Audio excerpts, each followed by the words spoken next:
Vamos compartilhar agora a terceira marca de uma igreja saudável, o Evangelho.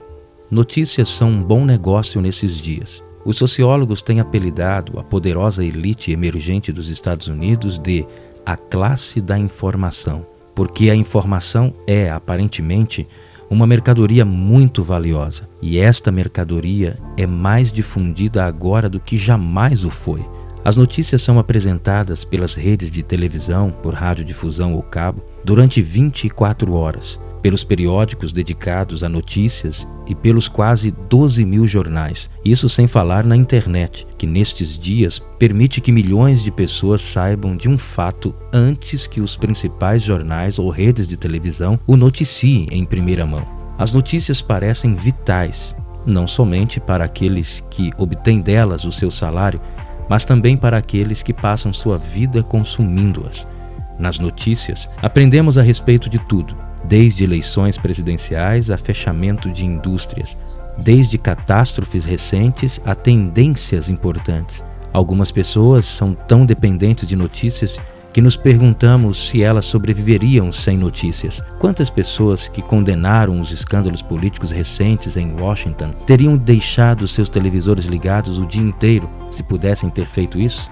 Frequentemente, temos este senso de necessidade de nos mantermos atualizados com as últimas notícias. Em dias recentes, estando em um avião, assentei-me atrás de um passageiro que está muitas vezes nos noticiários. Ele devorava o jornal, lendo uma história a respeito de si mesmo. Tinha de saber o que estava acontecendo.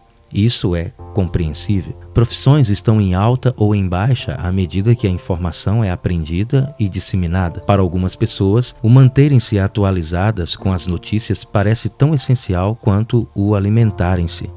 Por isso, devoram os jornais regionais, nacionais e quaisquer outros nos quais elas se interessem. Para elas, o ser envolve o saber. E conforme observou os Guinness, a busca por relevância se torna a principal fonte de superficialidade, ansiedade e esgotamento. Alguém já disse: o inferno estará cheio de jornais com novas edições a cada 30 segundos, de modo que ninguém jamais se sentirá superado. Mas o que podemos fazer quando todas as notícias que convém publicar, uma expressão obsoleta, continuam a chegar até você num volume e frequência incessante? É claro que a exatidão é o único atributo dos jornais que é mais importante do que a velocidade.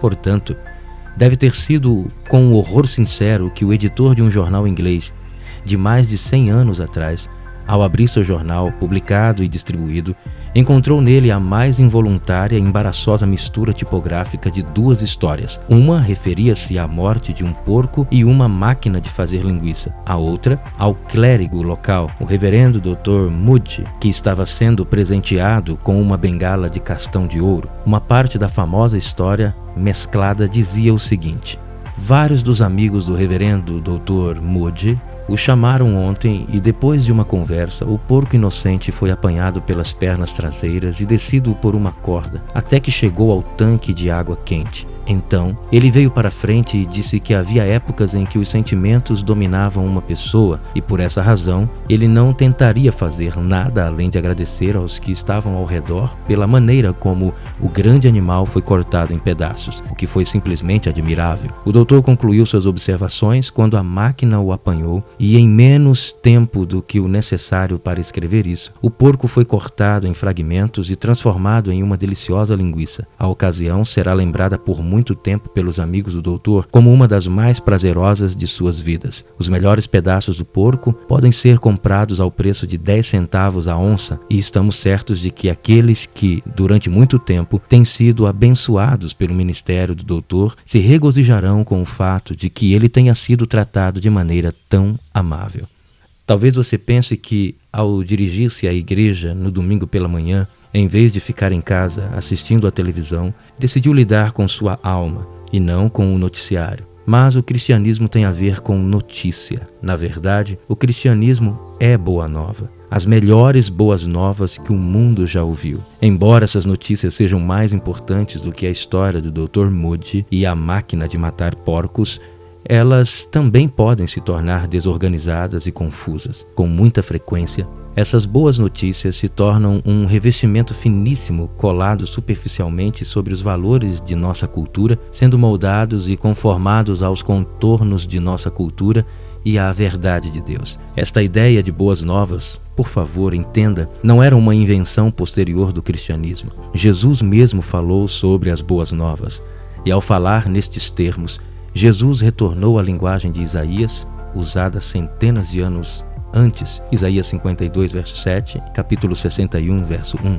O que quer que seja que Jesus tenha dito em aramaico, os cristãos e os próprios apóstolos gravaram a afirmação dele usando a palavra grega evangelion, literalmente boas novas. O que são exatamente essas boas novas? Neste estudo, queremos contar corretamente a história. Queremos obter as notícias certas. Se você tiver de concordar com apenas um capítulo deste livro, este é provavelmente o capítulo com o qual você tem de concordar. As boas novas da Bíblia. Se você der uma olhada no sumário, perceberá que os próximos 3 capítulos se relacionam à salvação, vistos de um ângulo um pouco diferente. No capítulo 5, veremos como devemos contar aos outros esta grande mensagem que nos mudou. Neste capítulo, queremos considerar a própria mensagem. Qual é a mensagem de Cristo? As boas novas que nós, cristãos, temos de proclamar? O que são as boas novas? Elas são o que eu estou bem?